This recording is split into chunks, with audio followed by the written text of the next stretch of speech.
If you've ever tried to draw a full, elbow-length bridal Mehndi design, you know exactly where things usually go wrong. You start with a great idea, but halfway down yarn, the patterns get disconnected, the spacing gets messy, and the amount of skin left to cover feels overwhelming. To achieve an end result like this, a cohesive, three-dimensional floral sleeve, we must look past the mural and see the arm as individual zones. Complex bridal designs are built using a structural technique, patchwork connection. You create isolated zones of artwork and then link them together through a predictable sequence.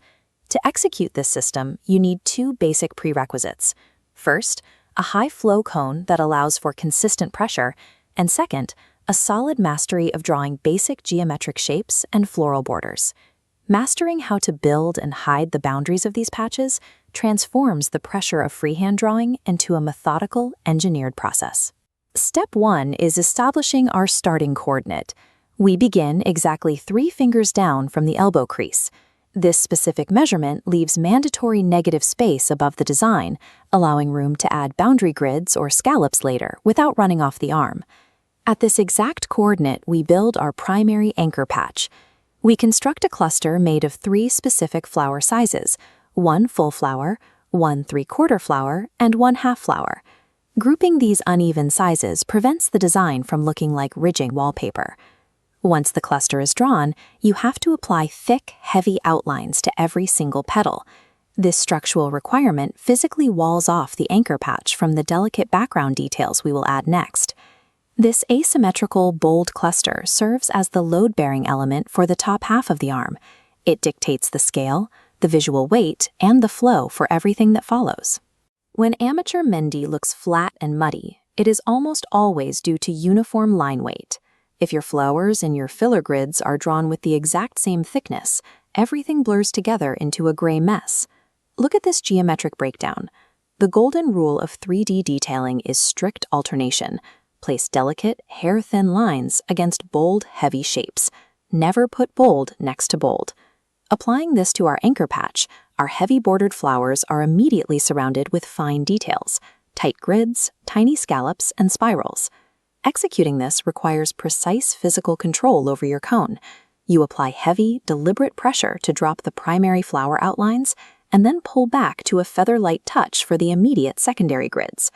Three-dimensional depth in professional Mehndi comes from this mathematical, alternating line contrast. The main risk of the patchwork method is accidentally creating rigid, horizontal belts. If you stack distinct patches straight across the arm, it visually chops the wrist and forearm into disjointed blocks. To fix this, we use 2 specific tools to bridge the gaps organically: cut work, which is drawing shapes by filling the negative space around them, and heavy, moon-shaped leaf bunches. We place these connective bridges at strict diagonal angles. By leaning a leaf bunch or a cutwork pattern at a slant and flooding the negative space with solid dark henna, we break up the horizontal lines. If those slanted leaf bunches still look a little sparse, you inject bold cherry dots directly inside the cluster. This instantly creates a dense, full look without cluttering the surrounding area. The heavy, dark-filled cutwork actively masks the seams between your grids. It forces the eye to follow the diagonal path, making separate patches look like one continuous organic vine growing down the arm. As we move past the elbow toward the wrist, we establish our next descending anchor point. Dropping a large shaded mid-arm flower, like a hibiscus, effectively eats up the largest areas of empty real estate. This diagram illustrates how we avoid the grid trap. Beginners often take the remaining large gaps and fill them with massive, sweeping check patterns. To maintain a high-end aesthetic, we use thin leaf fines to slice those empty spaces into smaller, separate zones. We only deploy intricate geometric fillers inside these newly created micro-partitions. Confining your grids to these tight, restricted spaces ensures the final artwork remains delicate. Instead of acting as a shortcut to fill the arm, the checks become an intense, deliberate detail. When we finally reach the hand, repeating the exact same pattern on all 5 fingers immediately signals a beginner's work. Advanced designs treat the fingers as 5 completely distinct micro-compositions. We map the outer fingers first. The ring finger gets angled cutwork to carry momentum from the wrist, while the pinky receives micro details, tiny spirals layered right onto scallops. The middle finger and the thumb rely on structural geometry. We draw widely spaced parallel lines, drop precision dots between them, and anchor the tips with bold floral shapes. The index finger uses our high contrast rule in reverse. We draft thick, dark leaves floating over a background of entirely empty, hair-thin net checks.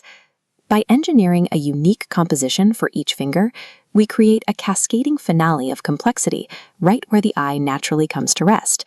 Step back and the patchwork disappears. We are left with a flawless, unbroken floral sleeve running from the fingertips to the forearm. The success of this piece relies on 3 non-negotiable laws. First, construct the architecture in isolated patches.